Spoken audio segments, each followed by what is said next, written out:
नमस्कार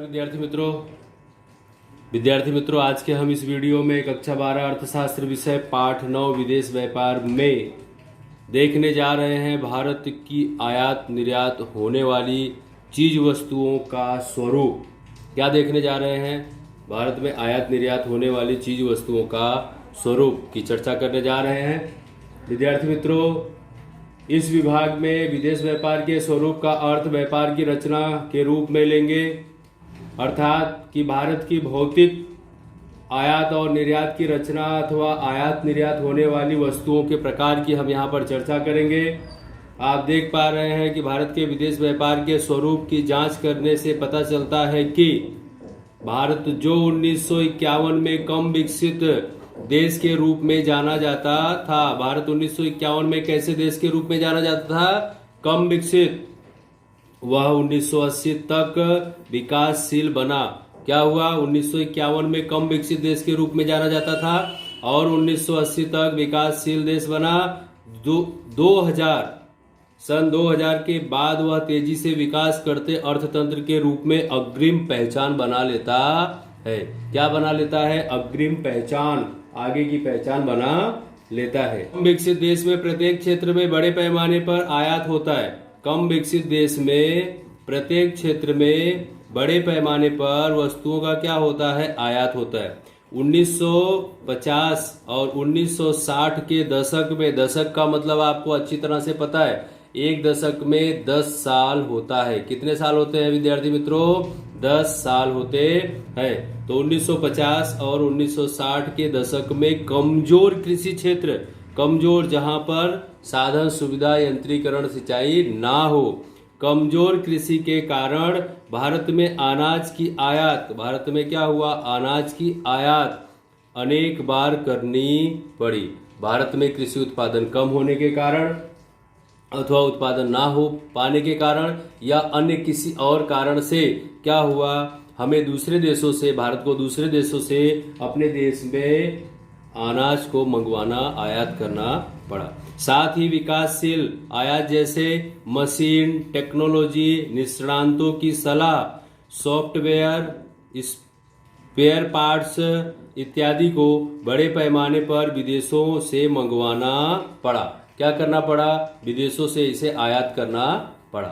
तो इस तरह से विद्यार्थी मित्रों, प्राथमिक इसके अलावा जो है, इसके अलावा अतिरिक्त जो परिस्थितियां बदली देश के अंदर, जो समस्याओं का सामना करना पड़ा, उसके साथ प्राथमिक चीज वस्तुओं की निर्यात, आयात की बात हो गई, प्राथमिक चीज वस्तुओं की निर्यात अधिक होती है। भारत में चाय, कॉफी, सन, कच्ची धातु और खनिज इत्यादि के निर्यात का बड़ा प्रमाण अधिक देखने को मिला। औद्योगिक वस्तुओं की निर्यात प्रमाण क्या है? कम देखने को मिला।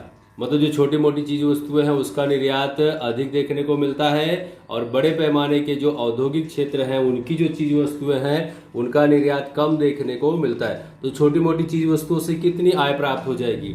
कोई अधिक मात्रा में आय प्राप्त हो पाती नहीं है, लेकिन फिर भी जो है वह चल ही रहा है। अगर बड़े पैमाने पे औद्योगिक वस्तुओं का निर्यात हो तो अधिक मात्रा में पैसा आवे तो अधिक अच्छा देखने को मिले। तो इस तरह से विद्यार्थी मित्रों, देश जब विकासशील होने लगता है तब अनाज की आयात क्या होती है? घटने लगती है। मतलब अब देश समृद्ध हो रहा है, देश के किसान, देश के लोग अपने देश में अपनी आवश्यकता की वस्तुओं का उत्पादन करने लगते हैं। अब देश धीरे धीरे दूसरे देशों पर निर्भर नहीं रहता है। देश की निर्यात में प्राथमिक चीज वस्तुओं का हिस्सा घटता है। मतलब अब देश विकास करेगा और बड़े पैमाने की चीज वस्तुओं का उत्पादन करेगा और बड़ी चीज वस्तुओं का निर्यात होगा। औद्योगिक निर्यात का हिस्सा धीरे धीरे बढ़ेगा। भारत में 70 और 80 के दशक में इस प्रकार का रुझान देखने को मिला था। इस प्रकार से विद्यार्थी मित्रों, भारत में निर्यात को गति मिलने से विकास के निभाव, निर्यात लक्ष्य उद्योगों के लिए और उद्योगों के वैविध्यीकरण और विस्तृतीकरण के लिए आयात बढ़ती है। जैसे कि मध्यवर्ती वस्तुओं में कच्चा माल है, स्पेयर पार्ट्स है, पेट्रोल है, नवीन टेक्नोलॉजी इत्यादि वस्तुओं का यहाँ पर निर्यात देखने को मिलता है। इसी के साथ विद्यार्थी मित्रों, निर्यात में बढ़ोतरी या कैसे निर्यात देखने को मिला। 1951 के बाद भारत में आयात और निर्यात के स्वरूप में विशेष बदलाव आया। कब आया? 1991 के बाद भारत की आयात में अनाज और कृषि लक्ष्य आयात का प्रमाण विशेष रूप से घटा है और पूंजीगत माल सामान की आयात में भी विशेष रूप से कमी देखने को मिलती है।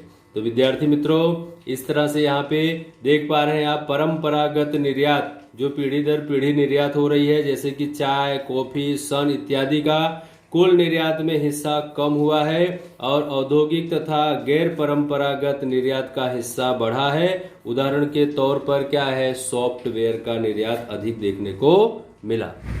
इस प्रकार विद्यार्थी मित्रों, ईस्वी सन 1961 में खाद्य सामग्री की आयात का प्रमाण हम यहाँ पर देखेंगे तो कुल आयात का प्रमाण 19.1% था। कब? 1961 में खाद्य सामग्री की आयात का प्रमाण कुल आयात कितना था? 19.1% था, जो 2014-15 में घटकर केवल 3.9% हो गया।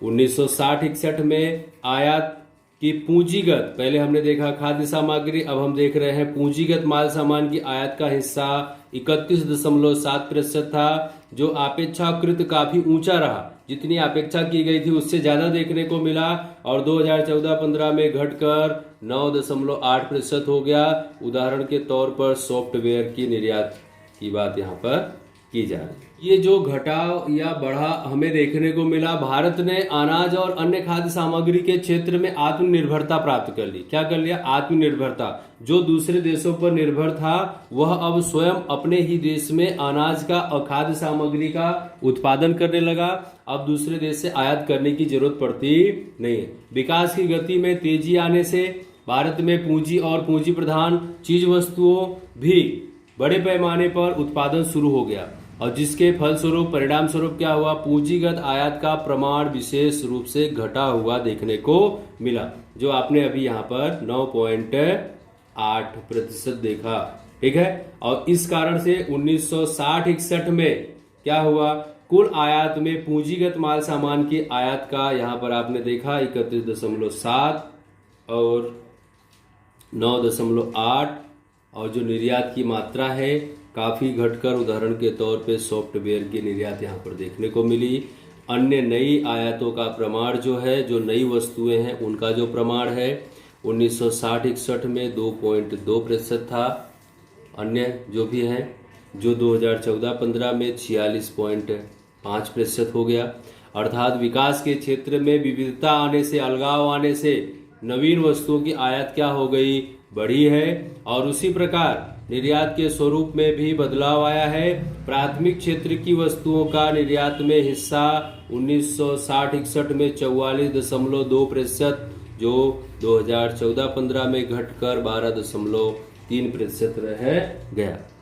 ठीक उसी प्रकार वस्तुगत निर्यात की अगर हम बात करें, अभी तक आपने देखा हम खाद्य सामग्री, पूंजीगत माल सामान, नई आयात और वस्तुगत निर्यात, ठीक है, के में चमड़े के निर्यात का उपयोग 1960-61 में 4.4% से घटकर 2014-15 में 1.3% देखने को मिला। कपड़े के निर्यात का हिस्सा 10% से घटकर 2% हो गया। तमाम उत्पादित वस्तुओं का कुल वस्तुगत निर्यात में हिस्सा 1960-61 में 45.3%, जो 2014-15 में बढ़कर 66.7% देखने को मिला।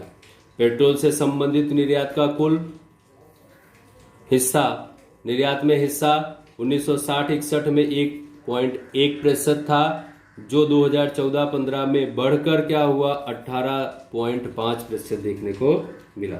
इस तरह से विद्यार्थी मित्रों, आज हमने भारत की आयात निर्यात होने वाली चीज वस्तुओं के स्वरूप में हमने खाद्य सामग्री, पूंजीगत माल सामान, नई आयात, प्राथमिक आयात, ठीक है, और डीजल पेट्रोल संबंधित उत्पादित वस्तु और वस्तुगत निर्यात, इन सब के बारे में आयात निर्यात की हमने यहाँ पे चर्चा की। अब अगले वीडियो में हम विद्यार्थी मित्रों देखेंगे भारत के विदेश व्यापार की दिशा।